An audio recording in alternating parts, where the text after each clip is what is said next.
You in showbiz? I was a successful model once. For magazines? I was the only young feminine hygiene do girl from 1965 to 1970. And then I got laid off. So now you bumming around? Yep. Hitchhiking? Please don't think me immodest, but I'm really the best. You the best? Yeah. I am. When I was younger, I hitchhiked 127 hours without stopping. Crossed the continent twice, 6 days, cooled my thumbs in both oceans, and caught rides after midnight on unlighted highways. And I'm really moving so freely, so clearly, so delicately that even the sex maniacs and the cops can only blink and let me pass. Then I embody the spirit and the heart of hitchhiking. I have the rhythms of the universe inside me. I'm in a state of grace. A modern-day remake of Matthew Vaughn's Lay a Kick, a Coen brothers end up with Timothy Chalamet. A Citizen Kane prequel, a Midnight Cowboy sequel, Alvin and the Chipmunks deserve another squeakquel. There's so many new ways to revisit sideways, but a graphic novel is how we choose to update. But we still hold fast, you can't change the past on the Ruined Childhoods podcast. In 2020, the small town of Heber City, Utah became center to a $10.3 million scheme to defraud investors and launder their money as it was used for day trading and the defendant's everyday expenses. How did he swindle these investors out of such a large sum of money? He lied to them, convincing them that he spent 11 years developing an algorithm for foreign currency trading, which allowed him to average returns of 5 to 30% every month. The plea, guilty. The sentence, 20 years in prison for securities fraud and up to 10 years for money laundering. The defendant, Heber City's Thomas Robbins, not to be confused with the author Tom Robbins, or the sentence, Even Cowgirls Get the Blues, the title of his 1976 novel adapted into this week's film from 1993. Greetings, Starfighters. This is Ruined Childhoods, celebrating movies that have titles that are full sentences. I'm John, and joining me as always is my brother, Dan. So, Dan, have you ever hitchhiked? I have never hitchhiked, John. Okay. Have you? I have never hitchhiked, and I once told this information, as I just mentioned, Dan and I are brothers. I once mentioned the fact that I have never hitchhiked to our father. Have I ever told you about this? I don't think so, no. Okay. This is new. He asked me one time, or somehow it came up that I had never hitchhiked, and this was probably 15 years ago this conversation came up. I told him that I had never hitchhiked, and he looked at me shocked, as if everybody hitchhikes, and he's just like, really? You've never hitchhiked? And then, Dan, do you know what he called me? What? He called me a pussy.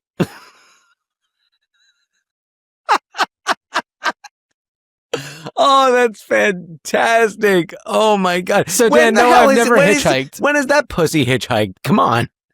I would love to hear his hitchhiking stories, should he have any. But please. That moment stuck with me because I've never heard our father call anybody that. I don't know if he meant it in the way of like, you are a little pussy cat kind of a thing, but it definitely, No, there's only... look, unless you're but talking I'm trying to to think a of, like, cat, there is one way you mean.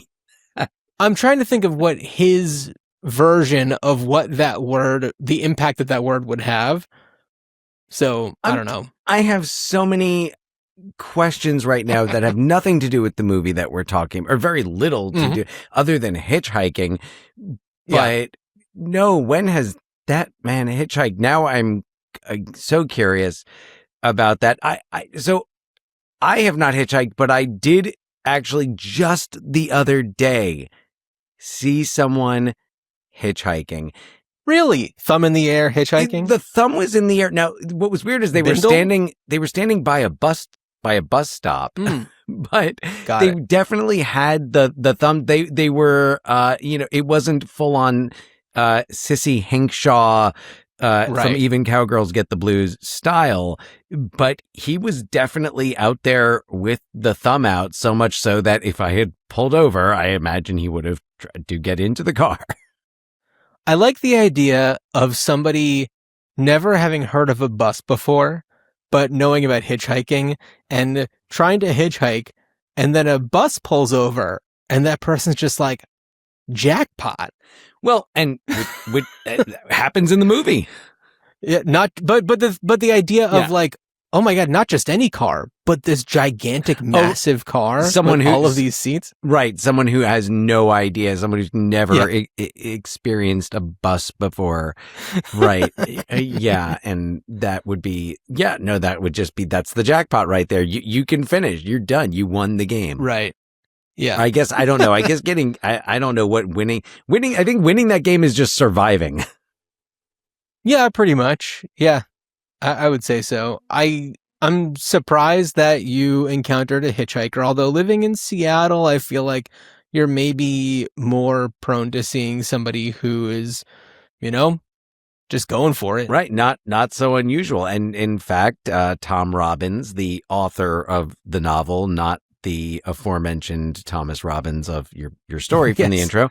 Yeah. Tom Robbins, in fact, lived in Seattle for several years and, lived out the rest of his life in, kind of stayed in Washington State, moved farther away from Washington State. He relocated to South Bend, and then he spent the rest of his life over in La Conner, which is much further east in the state, and which was where he wrote the bulk of his novels. Yeah, and this movie is very much a Pacific Northwest movie.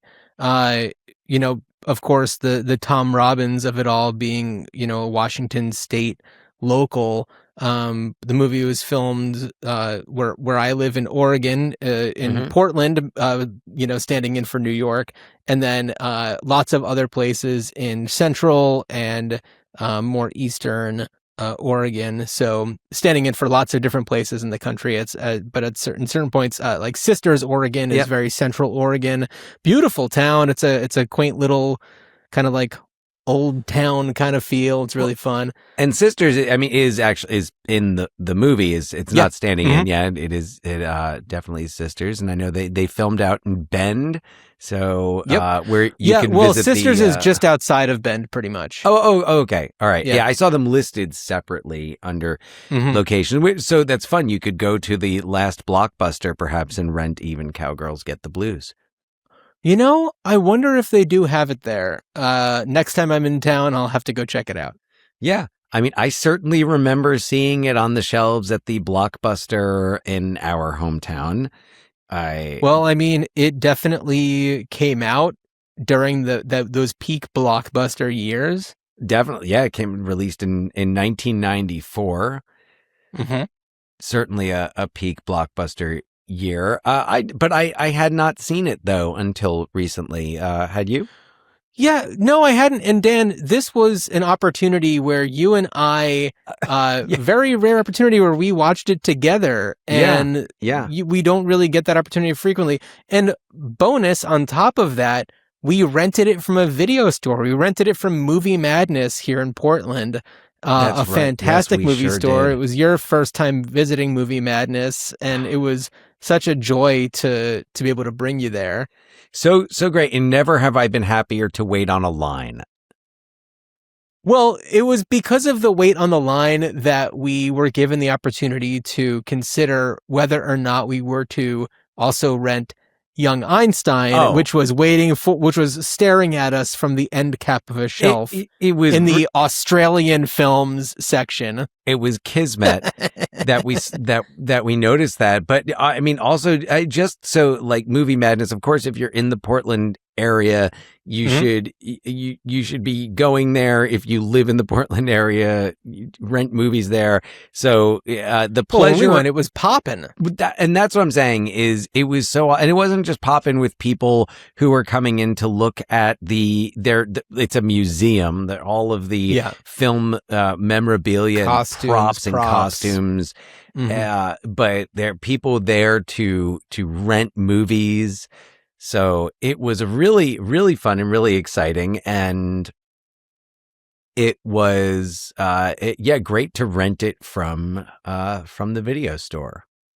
Yeah. Oh no, I'm trying to remember the person in front of us in line had Star Wars Attack of the Clones and then I think some like 90s sequel. I can't remember exactly what it was. Oh, But it's just yeah. a perfect example of like, the spectrum of the types of people who are going there, where it's like Right. you could watch Attack of the Clones, on up maybe right now it's just like Disney Plus, but like it's so easy to do that.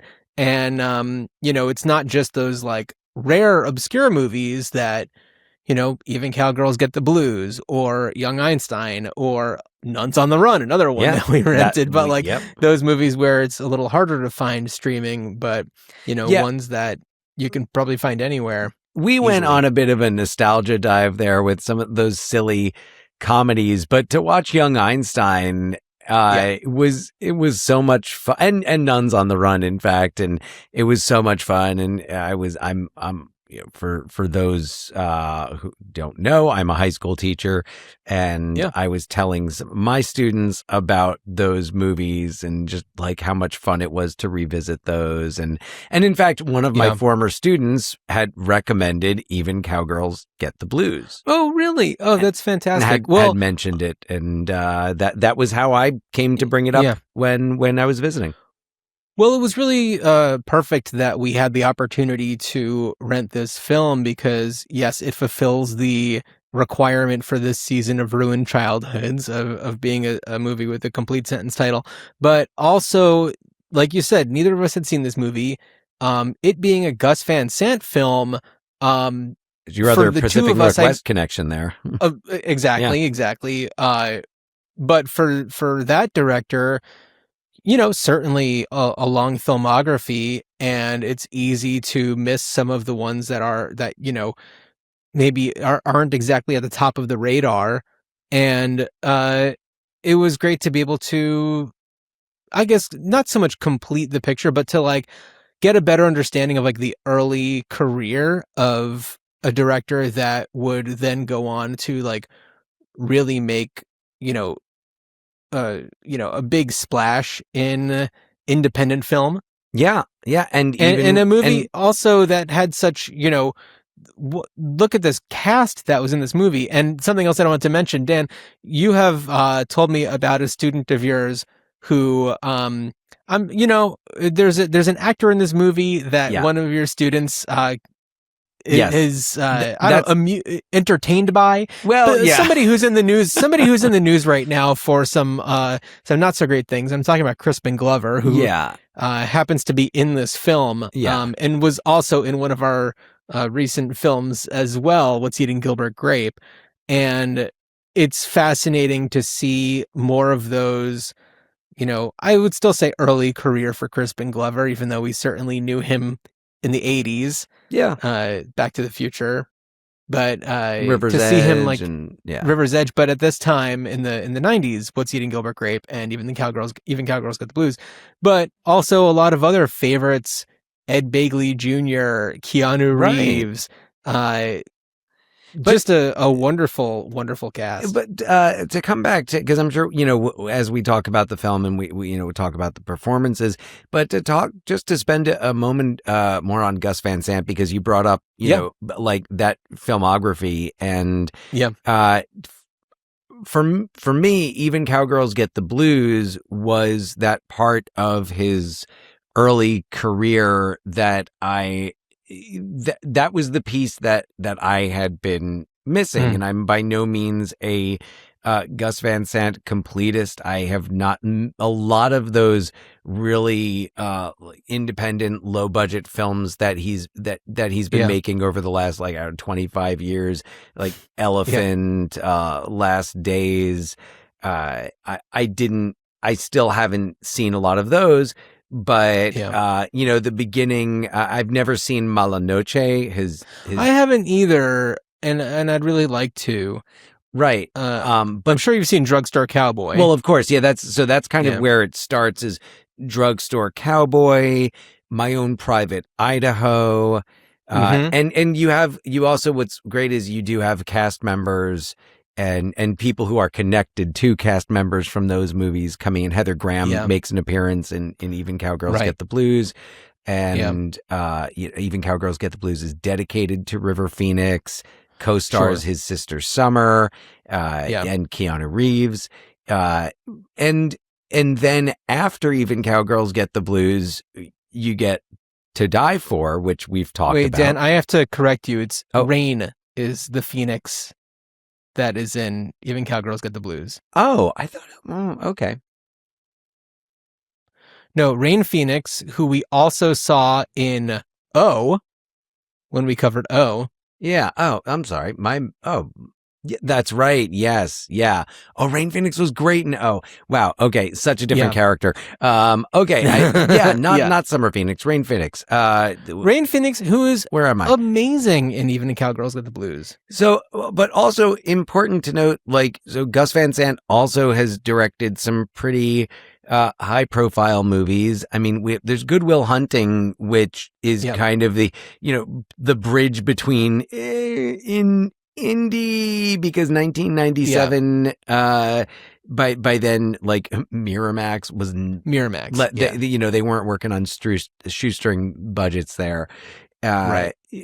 But and then Finding Forrester famously or infamously followed up Good Will Hunting with the shot-for-shot remake of Psycho. And so, and he's a filmmaker that is not afraid to take risks. And I think that's that's evident with Even Cowgirls Get the Blues. Yeah, but it's great because also it's like he'll do some like really indie movies, and then he'll do a movie like Milk, which Milk, is a big awards movie.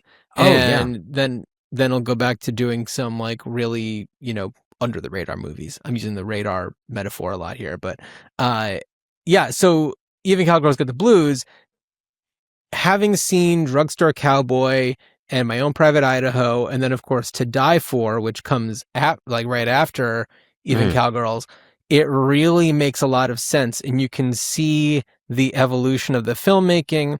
You can understand the choices that he's making, and the reason why he's able to get people who at that time were really starting to pop, people like Uma Thurman right at that time. It was a very big era for Uma Thurman. Yeah. And of course Keanu Reeves definitely had a lot of like bigger movies under his belt right before this time. Both Uma and Keanu 5 years earlier are in Dangerous Liaisons.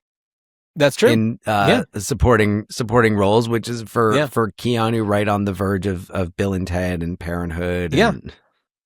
Well, and just thinking about movies, Point Break and Speed and stuff like that, where it's like, he'll do these big action movies, but then he will do My Own Private Idaho and Even Cowgirls Get the Blues. And I feel like it's also a testament to Gus Van Sant's filmmaking that Keanu would come back for what would end up being a really small role in this movie. I think that it was supposed to be a bigger role, but they kind of just made some tweaks there. But there's a lot more. Even still, But that's you get the impression that a lot of the people in the movie are kind of showing up because at this point Gus Van Sant has got these films that he's done that are really like highly acclaimed, and the actors, he seems to really understand actors and work well with actors. It's one of the reasons why, you look at Lorraine Bracco pops up in this movie, and you look at what she was doing before that, Medicine Man and Goodfellas. You're like, wow, she must have been like alpha mailed out. Like you work with John McTiernan and Sean Connery on this movie set in the jungle. Like you're just like, you know what? I if I'm gonna work for a male director, he's gonna be someone who's maybe got a little. I can't speak to John McTiernan's style, but soft-spoken homosexual man. Yeah, who's just gonna be there to make art. A cast of largely women. And women are certainly the driving force behind this cast. The men are playing very much supporting roles in this. one of the more, I guess, significant characters in the movie is played by Pat Morita in a very against type role, which is a lot of fun. Though there's also obviously, I would say John Hurt. Well, John Hurt, who John Hurt could kind of do everything. 100%, yeah. And Pat Morita, like with his character, it's a little complicated, but the novel, which I read part of, didn't read the entirety of the novel, but the novel gives more background to his character in this. And yeah, I think you see some hints if you're like looking really closely at, but yeah, there's a lot going on in this movie. No shit. Well, do you want to give us a little bit of a synopsis? Absolutely. For those who maybe haven't seen the movie or maybe it's been a while. Yeah, and this is right. And this is a synopsis of the central plot, and there's certainly a lot more going on. Born with extraordinarily long thumbs and a pretty face, Sissy Hankshaw uses her God-given talents to hitchhike across the United States, bopping between modeling opportunities and satisfying her itch to hitch. With the urging of her occasional employer, the Countess, Sissy travels to Central Oregon to visit Rubber Rose Ranch, a retreat named for the Countess's signature brand of douchebags. While at the ranch, Sissy meets Bonanza Jellybean, the fascinating leader of a group of women who work at the ranch. These women are also planning to take over the ranch as they also gain control of a visiting population of whooping cranes. After Sissy and Bonanza become romantically linked, Sissy does what she can to help the Cowgirls take over the ranch, despite also working with the Countess as a whooping crane model for an ad campaign. So, as Sissy Hankshaw, we have Uma Thurman, Rain Phoenix as Bonanza Jellybean, John Hurt as the Countess, and we have Keanu Reeves as mentioned, Lorraine Bracco, Ed Begley Jr., also Carol Kane, Sean Young, Udo Kier, Buck Henry, Roseanne, then Arnold, now Barr, I guess, I don't know, Grace Zabriskie. Right. Pops in, and Edward James almost like is there for a wink, right? Yeah, he's playing a musician. Yeah, it's really fun and weird, and it's a true look at like what's going on with independent film at that time. Yeah. Well, when we were watching it, I think I commented that it made me feel like I was watching like a John Waters movie of that era. And Gus Van Sant and John Waters, they definitely have, some similarities in their styles, especially at this time in the 90s. And, I was thinking about movies like Pecker, where it's cheeky and it's weird but it's got like this heart to it, and it's light. Light. Yeah. But it's light, but it's also deep in its meaning. Right. And you're following a character who's searching for something, and there's a gimmick with Pecker, it's the camera, and with Sissy, it's the thumbs. My God, those thumbs. Right. Yeah. And of course, right there, it's loaded with symbolism. And it's not hard to tell that this is Tom Robbins does the voiceover, does the narration. Well, yeah. When it came on, I think that you were just like, who's doing the narration? We were just like, oh, it's Tom Robbins. Oh, right. Okay. Right. I thought it was David Strathairn. Tom Robbins, great voice. Yeah. Like clearly it's a perfect voice for this because his goddamn book, but like he's got a great voice. He sounds like a storyteller. He's got that laid back, laconic tone. Right. Yeah. Oh, who was it that you thought it might have been? I mean, other than David Strathairn? No, you didn't. You didn't. Now say that David I think about Strathairn, it, I'm thinking like more of a current day Strathairn than a early 90s. But right. I don't remember who else I thought it was. Yeah, but it fits, and I mean, a lot of the dialogue sounds very novelly, and Gus Van Sant adapted it. Yeah. Oh, Sam Elliott. That's who you were thinking. Oh, did I really say that? You did, Oh, but probably because No. there were some Lebowski-esque qualities to the narration. Oh, think. I think maybe it might have reminded me of the narration. I'm like, he doesn't sound like Sam Elliott, but the tone. Yeah, exactly. Yeah. There's a lot I could say about the dude. Yeah. But yeah, this movie. So what I felt about this movie, and right, like a lot of the tone definitely feels John Waters-esque, and which is different from the tone in My Own Private Idaho and Drugstore Cowboy. Well, My Own Private Idaho, I mean, was it all in iambic pentameter? It was definitely very theatrical. I mean, it's inspired by, I think, Henry the Fourth part. It's one of Shakespeare's histories that it's inspired by, I think. And right, yeah. Drugstore Cowboy, very kind of more like gritty and realistic. Oh yeah. So this movie, especially viewing it in that perspective, looking at it as what comes between My Own Private Idaho and To Die For, it makes perfect sense, because it feels like he's kind of fumbling for that more comedic tone, and it's like this movie is him trying to figure it out, and To Die For is him nailing it. And yeah, because To Die For, while you could certainly you could see John Waters loving To Die For, but you would not think that John Waters made To Die For. Whereas this movie, To Die For, To Die For is like the other side of, Serial Mom's coin.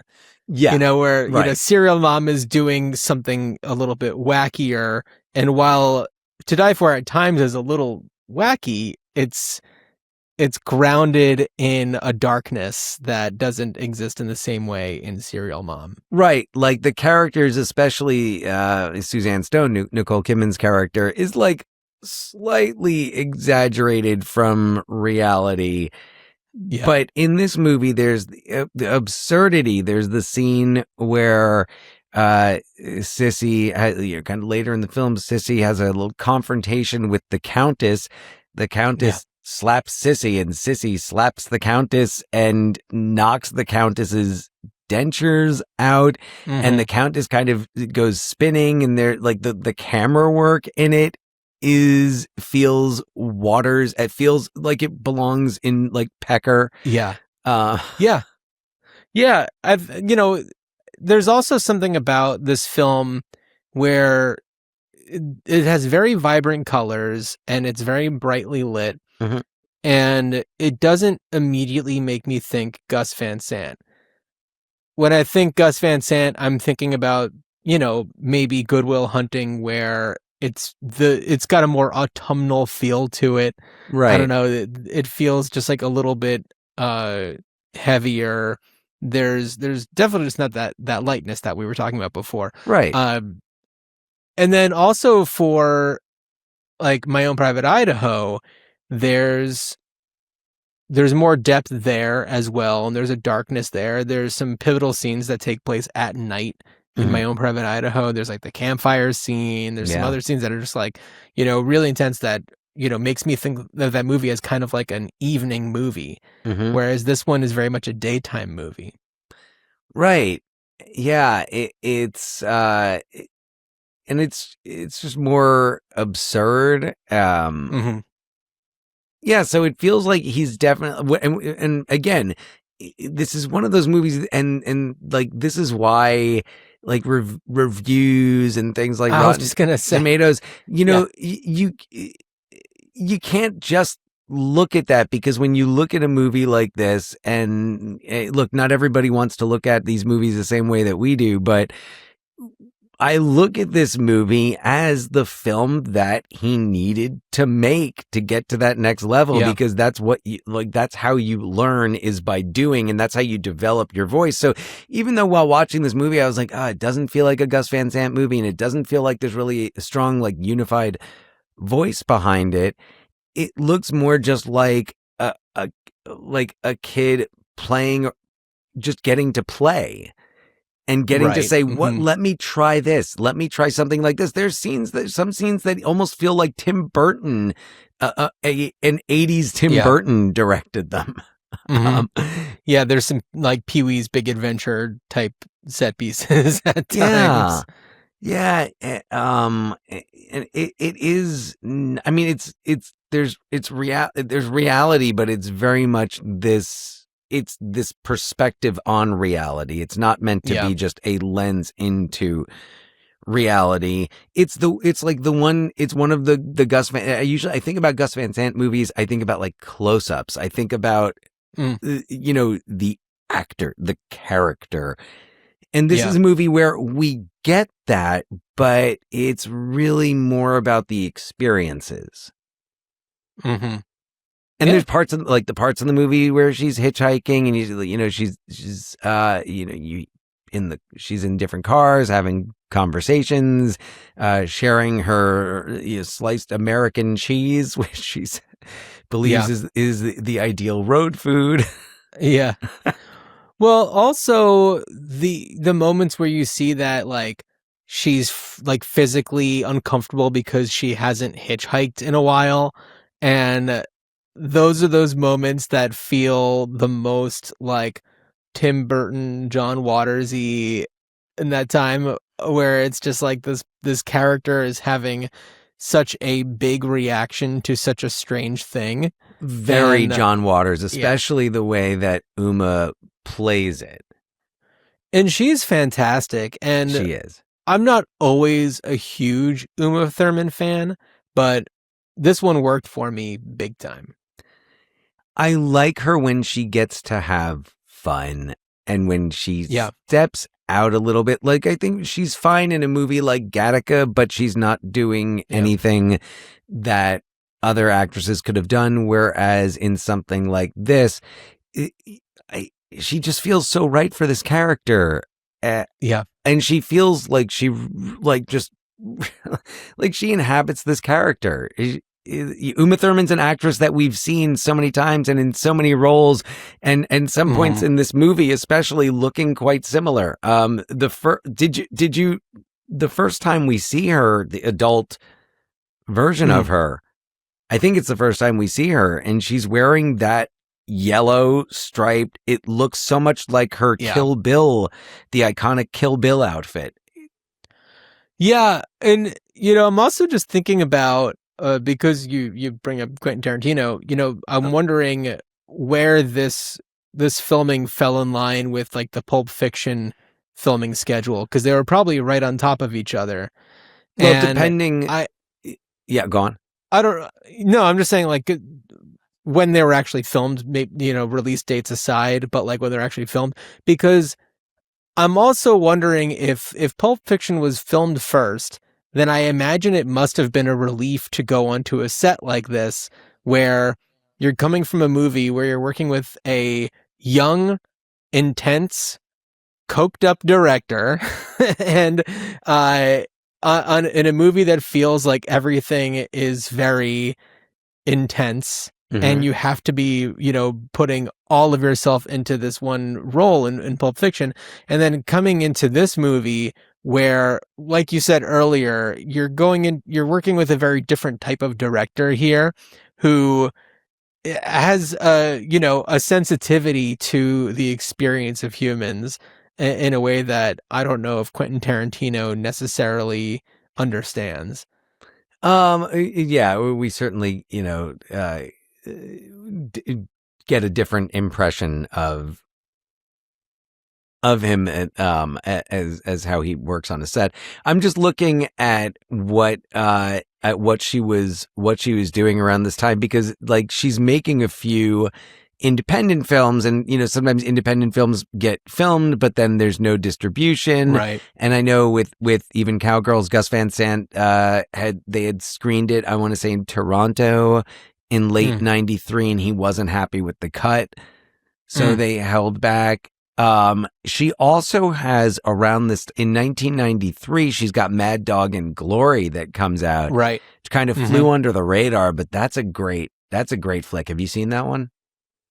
It's been a long time, but I have seen it. Yeah. I remember like great, but I remember it being like really good and really enjoying it and finding it different. Robert De Niro plays the mild-mannered crime scene photographer and Bill Murray's the gangster. Yeah.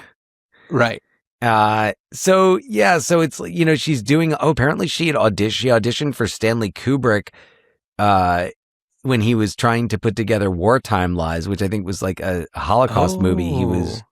He was going to make a Holocaust movie, but if I remember correctly, after Schindler's List came out, he was just like, "No, there's no point anymore." Yeah. Smart move. Yeah. So, but she's doing all this around the same time. And I mean, it's Pulp Fiction is the thing that really gives her that next boost into the stratosphere, but it's really all the work that she's doing. I mean, from Dangerous Liaisons into, Jennifer 8 is in 92. Well, also thinking about Quentin Tarantino and Gus Van Sant at this time, Quentin Tarantino, directing wise, Reservoir Dogs had come out, and clearly had, written other movies that had been produced, and certainly Gus Van Sant was at a similar level, notoriety wise, being kind of like an indie darling, with, much more, dramatic, movies like Drugstore Cowboy and My Own Private Idaho, in comparison, especially to Reservoir Dogs. So I imagine that for her, it was just like, probably pretty thrilling to be able to work with these two directors right at the same time who, clearly are about to be doing, even more incredible work. And so, it's a shame that even Cowgirls Get the Blues, there's a slower burn for this movie's success and the greatness that it should be recognized for, because it does help to have the context of the rest of his career to look back on, where something like Pulp Fiction, he just kind of put the pedal to the metal and was just kind of like high intensity movies from the go. Whereas, Gus Van Sant, the trajectory of his filmmaking, builds on each other. And it's like, you wouldn't have a Good Will Hunting without the work that went into it with, the masonry of these smaller movies that, in the reviews didn't do so hot. Right. And the box office, I'm sure, also didn't do so hot. No. Because this is a weird ass movie.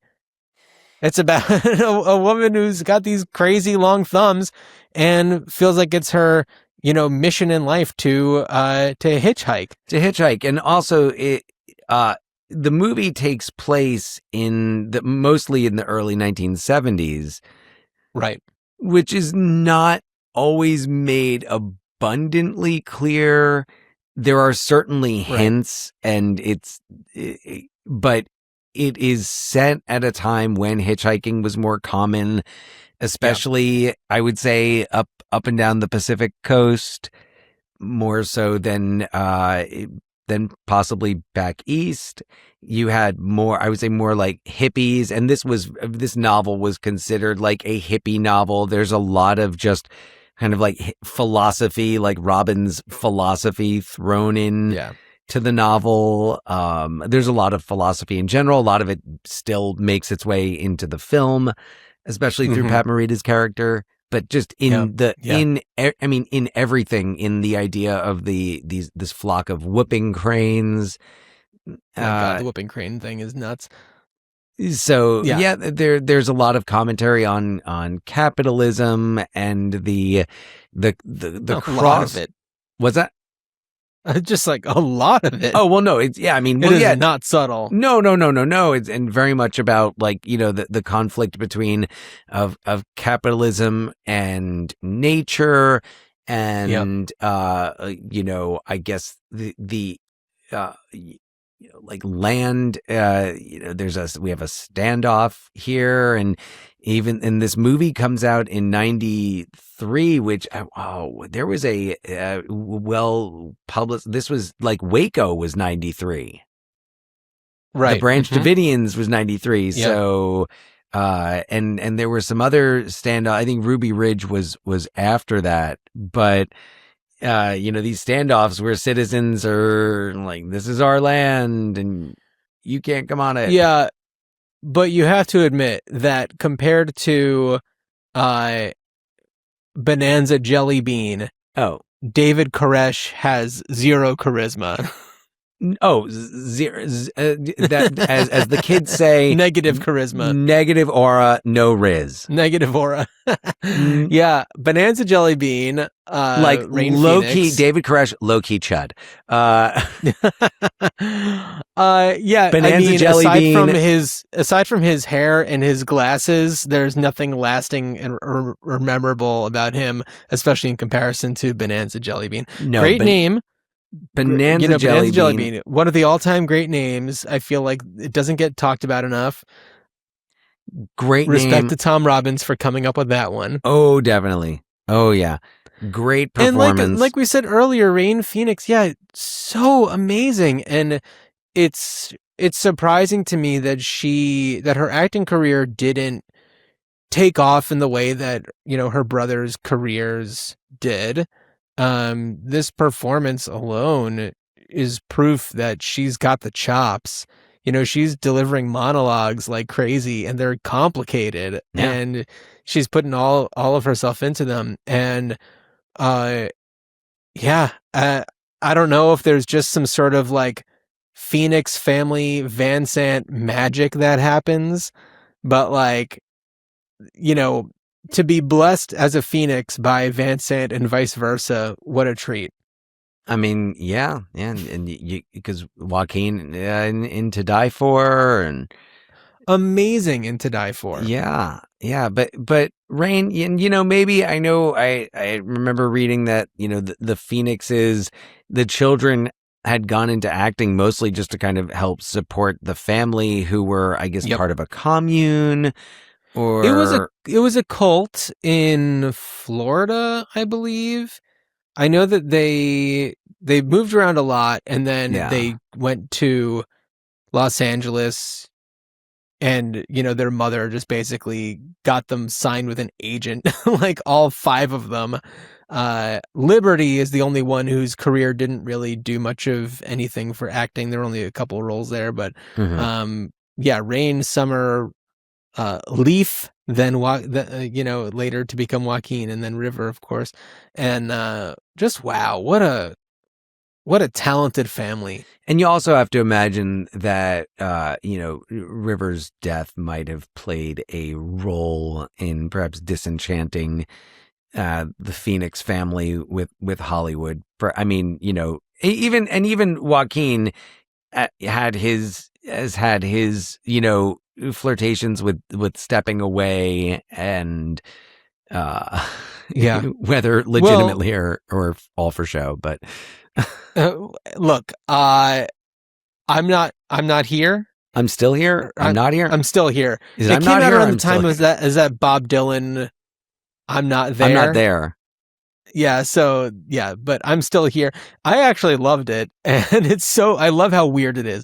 But anyway, so Rain, in addition to in 2001, which we talked about, had a small role in To Die For, and was in a number of other, like, was in the movie Hitch, so still did a bunch of other movies later on, Low Down. For a moment, it took me a moment to realize that, like, Hitch, the Will Smith, Kevin James rom-com. Mm-hmm. I was like, hitchhiking or what? I'm like, I've never heard of that independent film. Yeah. But you know, her music career was definitely a bigger focus, and she did a lot of work with REM and the Chili Peppers she toured with, and just did like incredible work with music, and you know, what great acts to be, you know, tied to. You know, I know that her work with the Chili Peppers was largely because Flea, who was in My Own Private Idaho, was close with River, and that's how, you know, they became close. And Yeah. I think she toured as a backup singer or something, and yeah, she did a lot of backup vocals for like REM. So just what a family. And I think Michael Stipe and River had also oh, were they close? I think so. I might be wrong about that, but I do remember I think reading that Michael's like that there were a few that was like River. So like in writing the songs for the Monster album, there are some songs that like Kurt Cobain and River Phoenix's passing inspired some of the songs on that album.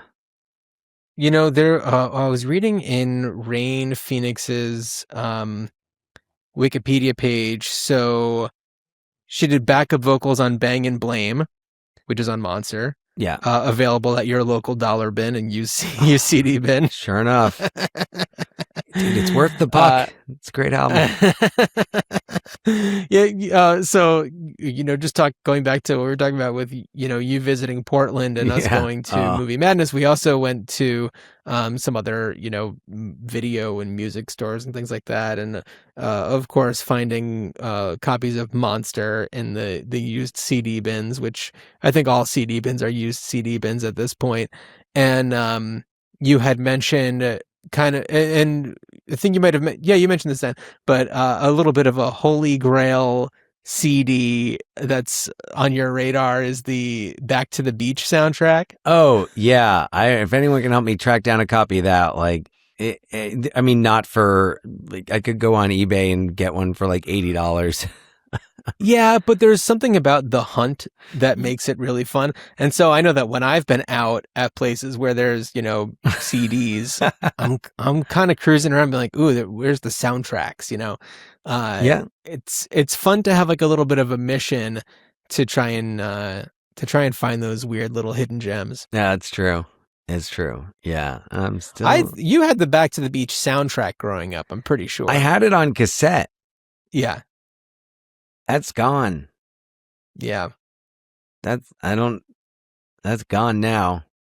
Yeah, unfortunately. Hindsight being 2020, I would have held on to that tape.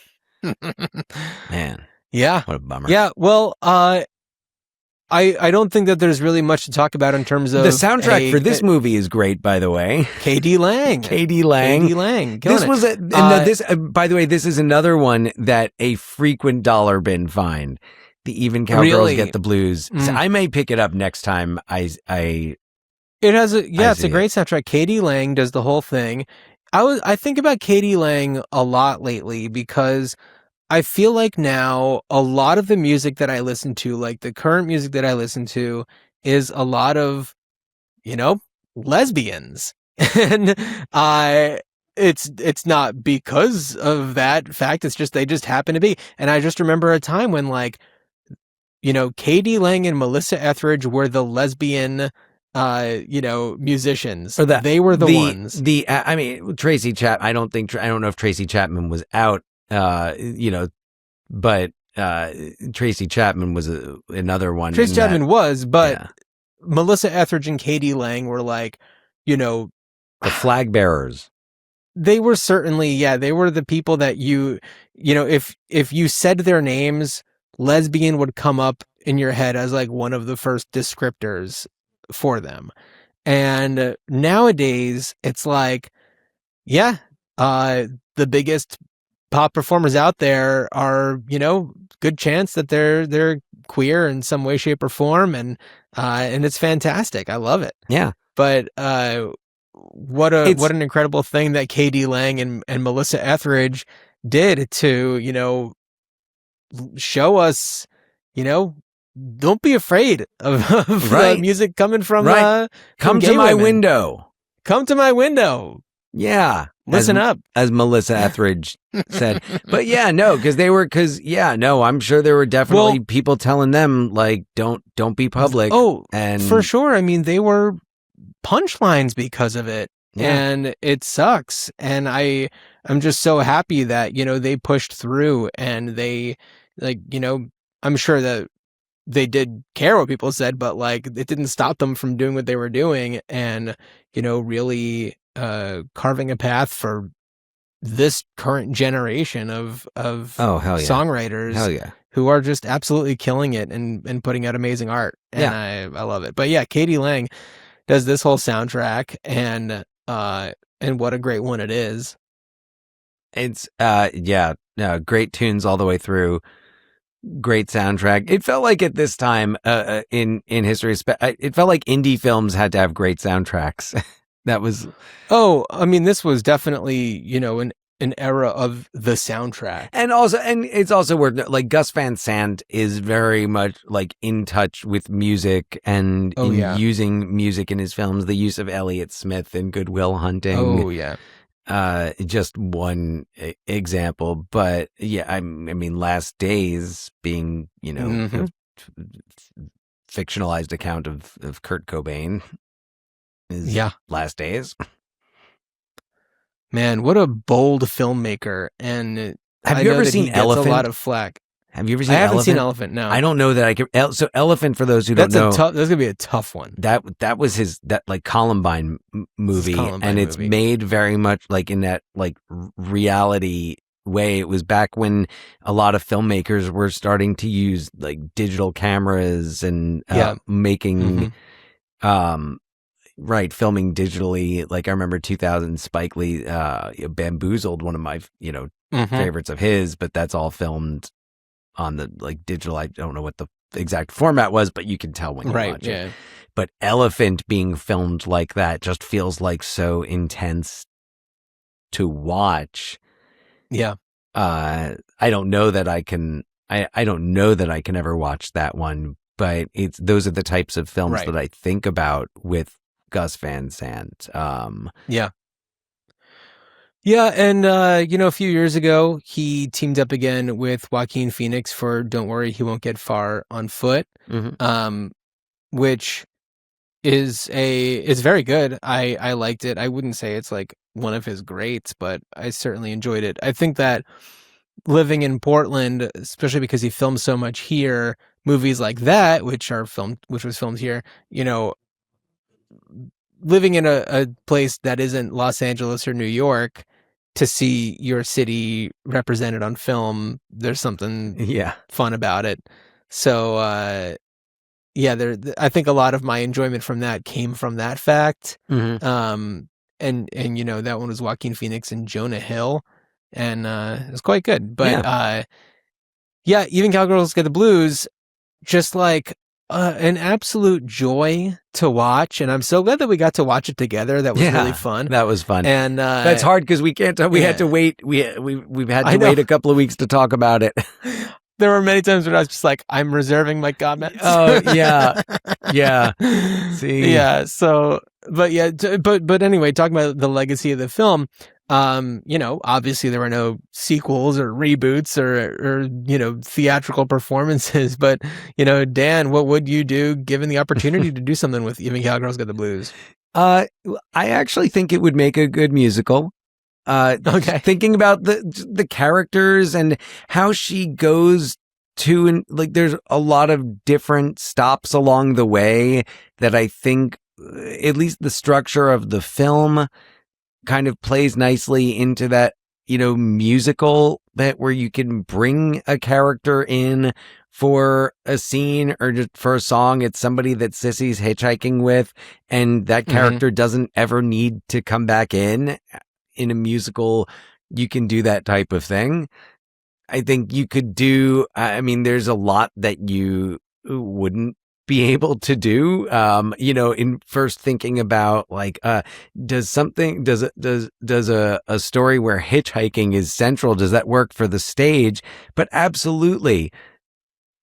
Absolutely. I think there are so many great opportunities for fun songs, musical numbers. I mean, if the Countess doesn't just fit perfectly into a musical, I don't know who does. I mean, all of these characters do, though. Imagine the duets you'd get between Jellybean and or Bonanza Jellybean and Sissy. Imagine like the Right. big Cowgirls number, like when you meet the Cowgirls. Yeah. I could see Dolores having some awesome. Oh, awesome right. songs in Dolores, that's the there. Lorraine Bracco's Bracco. character who's on peyote all the time. Yes. And Amazing They give character. the whooping cranes the peyote. Oh my God. What a nuts movie. I mean, imagine a musical number just called peyote with an exclamation mark at the end. That's what I'm seeing.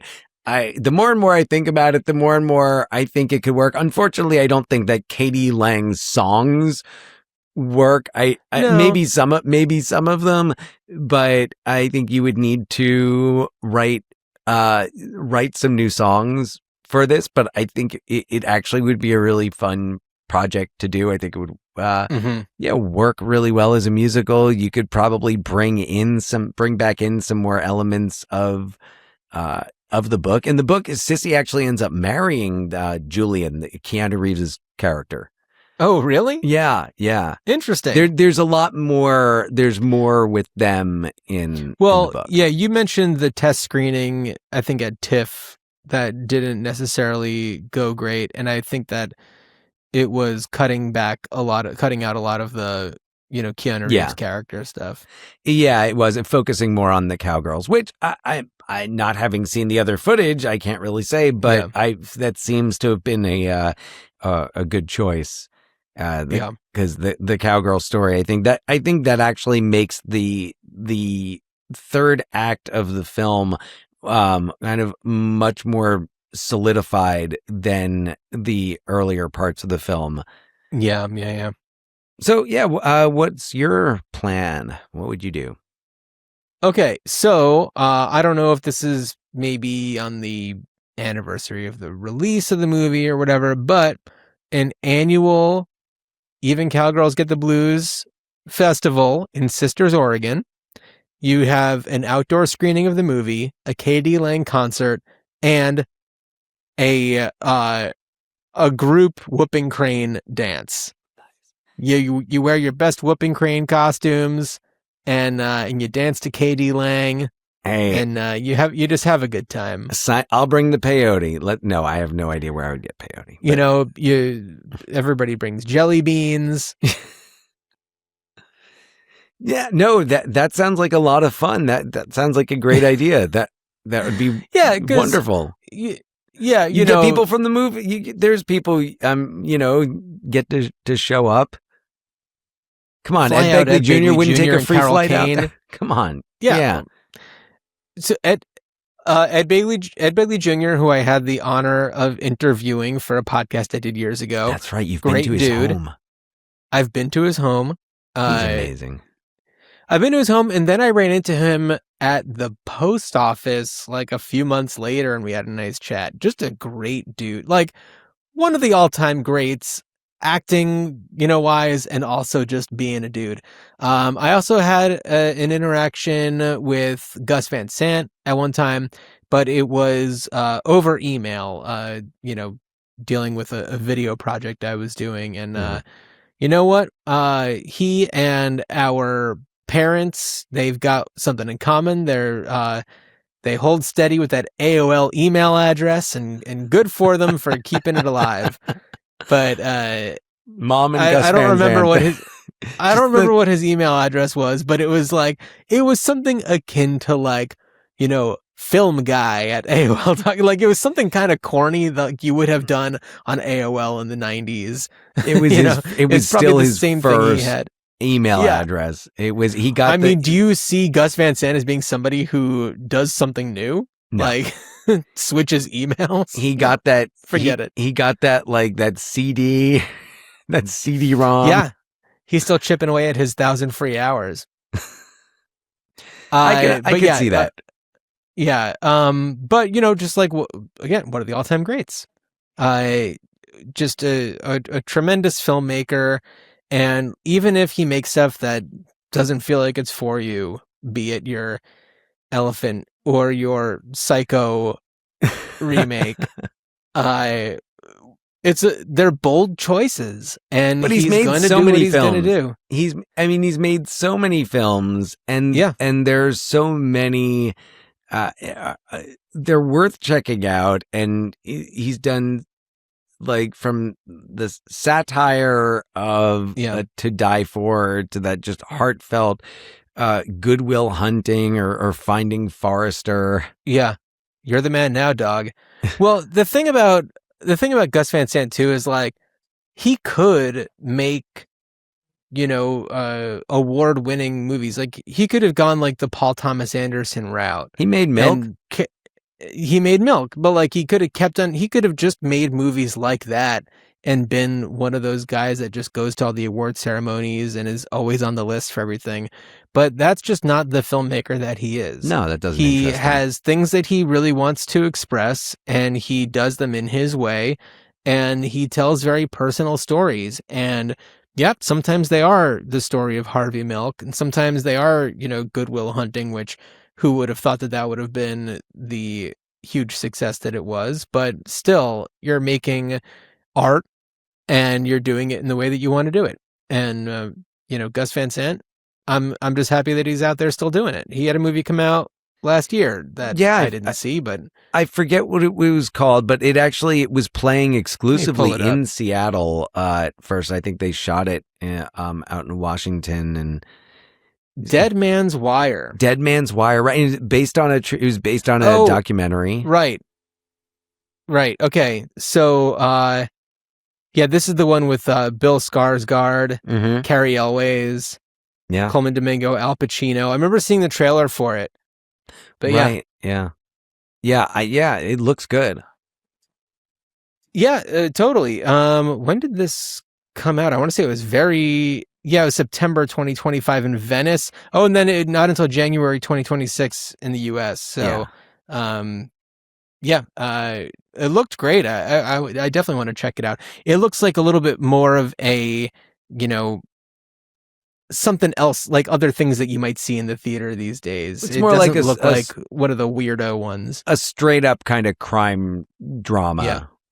Which I'm sure it'll have his Gus Van Sant touches. I'm sure it'll. Well, I'm excited. I'm looking forward to watching it because I want to see Bill Skarsgård looking like Bill Skarsgård looks, and without a lot of makeup and prosthetics monster. Not a monster, basically. So anyway, if all of you out there have ideas of how you would want to revisit even Cowgirls Get the Blues, please email us ruinedchildhoodspod@gmail.com and go to ruinedchildhoodspod.com for lots of fun stuff. Buy some merch, help support the show.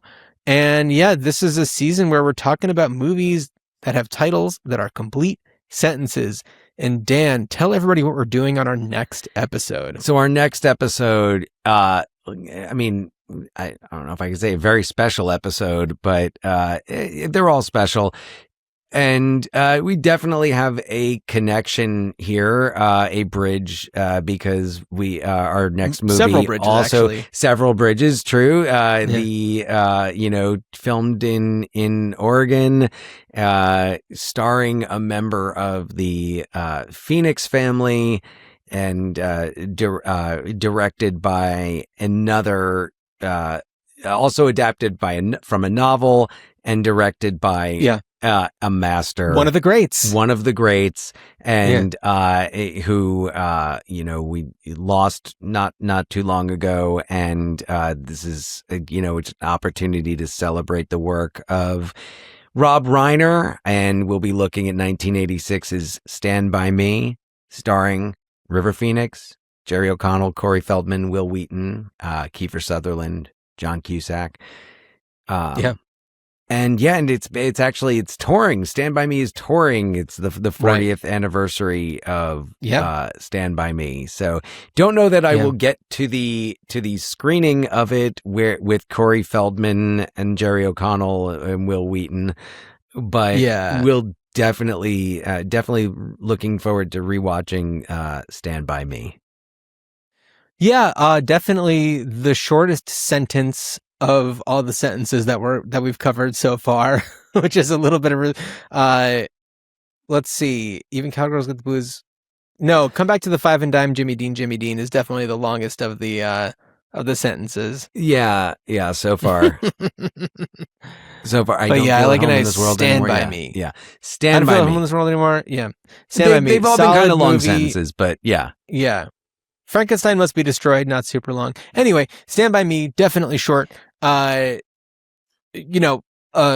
stone cold classic, and I'm really excited to talk about it on our next episode. But Dan, as you are sticking your thumb out and hitching a ride, I wish you a good journey. Good journey.